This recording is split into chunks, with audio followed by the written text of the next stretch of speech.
to be honest, I was going to wait to record this video and do a proper analysis of the Democratic debate that's happening tonight. But after about 20 minutes in, the Republican in me was screaming and I had to turn it off. I just could not believe some of the idiotic remarks that were coming out of these candidates. It was driving me crazy. So right now I'm going to go on a little bit of a rant about something a lot of us feel very passionate about. And it's probably been a long time coming for this channel. So I'm just going to go ahead and get this out of the way, so to speak. So what really blows my mind is how anti-gun some of these candidates are. Now, the debate, it seems like they were going back and forth about which candidate is going to be taking away our rights more effectively than the other one. And what absolutely blows my mind is that Bernie Sanders was somewhat bragging about having a D- from the NRA, like that was a good thing. The NRA is protecting our Second Amendment rights. And so having a D-, that just tells me he's having a D- in protecting our Second Amendment. So what really bothers me is that the candidates all support this federal gun control plan. Now, I'm going to agree in some places, in some cases, yes, you're going to need expanded gun control over other places. But that's exactly the reason we can't have federal gun control. A one-size solution from the government is never as effective as it being implemented in a state-by-state basis. Let's stop and think about it from a logical standpoint.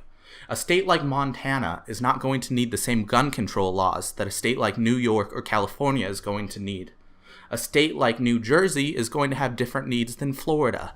So it makes no sense whatsoever to try to enforce a one-size-fits-all solution on every single state. This is something that would be best left to the states. The Democrats' philosophy seems to be to expanding to bigger government, to getting more government involved in everyday American lives. They don't seem to realize or even care that no government agency is efficient. No government agency is actually good at doing their job. It's bloated, it's ineffective, and a lot of times it costs a lot more than a state solution would. Yet every single Democrat on that stage is in favor of expanding federal background checks, federal gun control, federal gun laws. Now, it just doesn't make sense. If you actually stop and think logically about the solution, the federal government is never the solution. I think in a lot of ways, the Republicans, on one hand, a lot of the Republican candidates go to the extreme and say no gun control laws whatsoever. I don't think that's always the best. You see, certain areas are going to have inherently higher crime rates based off demographics, based off socioeconomic status of the area. They might need a different gun solution, but enforcing a one-size-fits-all is just never the answer, and it should never be the solution. And what really bothers me, Martin O'Malley was talking about how you don't need an AR-15 for hunting. Nowhere in the Second Amendment does it talk about it being used for hunting. Nowhere, not once in the Constitution are the words hunting even mentioned. So this idea that the only responsible reason for owning guns nowadays is for hunting is totally a lie. It's totally this made-up fantasy that these liberal agenda people want to live in. Nowhere does it define why we have to own guns. It just it defines that we will be allowed to. And these Democrats, these candidates, seem to be sitting up on stage talking about how they're going to be taking away our rights that the forefathers, thankfully, were smart enough to think about. You know, in a lot of ways, this is going to sound crazy, but in a lot of ways, the Second Amendment is the ultimate check of power by the government.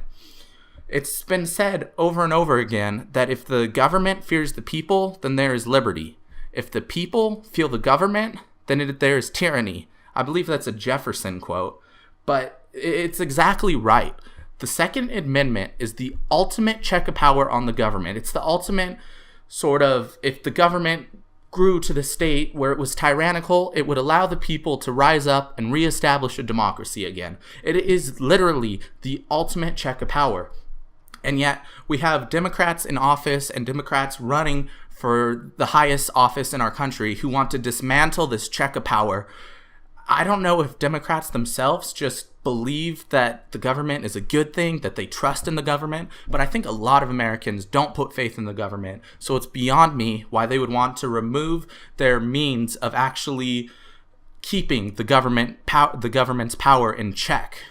Additionally, what bothers me is how Democrats on the stage were willing to go after gun manufacturers for injuries caused by their guns. Now let's stop and think about this. Hillary Clinton used a statistic that I believe it's 90 people a day are injured by guns. Okay, in the United States, about 120 to 130 people a day are killed by cars. Yet we don't go after Ford, we don't go after Toyota, we don't go after any car manufacturer because their cars killed somebody. We don't even blame the car. We blame the driver. We blame the alcohol. We blame something else. Yet when guns are injuring 19 people a day, the Democrats want to go after the gun manufacturers themselves. They seem to want to blame inanimate objects for people's actions. Yeah, we have a problem in the United States, but it's not a gun problem.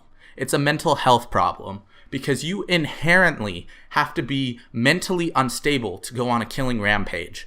No healthy, sane human being will do that. So yes, the problem is mental health. It is not the guns. The guns are a tool. They are not pulling the triggers themselves. So as far as I'm concerned, going after gun manufacturers will do nothing except they're trying to force gun manufacturers out of business. That is their ultimate goal. You know, if they can get Glock, if they can get, any of these gun manufacturers out of business, as far as they're concerned, they've done their job. They have limited the Americans' access to arming themselves and protecting themselves from threats against their homes and from threats from the government. So this going after gun manufacturers for what other people do is not only insane, but it is just a giant ploy by the liberals themselves to eventually weed out guns. Let's be honest. Let's be 100% honest. If Obama, if Clinton, if Bernie could actually and reasonably have a chance to take away every gun in the United States, you can bet that they would do it. Because I don't understand it. I really don't understand it. They seem to be, I believe they have good intent. I believe they actually want to save American lives. But they're totally ignoring the actual cause, and they're totally ignoring the fact that a majority of the gun violence in the United States is gang related. It's mental health related. Taking away the guns will not stop criminals from obtaining them. We've seen that time and time again. Guess what? Marijuana in 47 or 46 states, I forget what the actual number is illegal. Yet there's a thriving black market, and I could walk down the street probably 10 minutes and find someone who will sell me weed. If you outlaw a certain type of gun, if criminals really want to get it, they will. So who's the one who's actually not going to be able to use that gun? It'll be any gun owner who actually is law abiding. But those law abiding gun owners, they didn't pose a threat to anyone in society in the first place. It's just the Democrats are trying to go after the wrong people. They're trying to use a one-size-fits-all solution, which most people are willing to admit the government's inefficient and ineffective, yet they seem to want to expand it farther, waste more of our money trying to enforce something that is not going to help whatsoever. And they're they're endangering our fundamental Second Amendment right. And so after I saw that on the debate, I just had to turn it off. I literally cannot stand any of those people. The matter of the fact stands. They have good intent, but it's poorly executed, and it will endanger our Second Amendment right.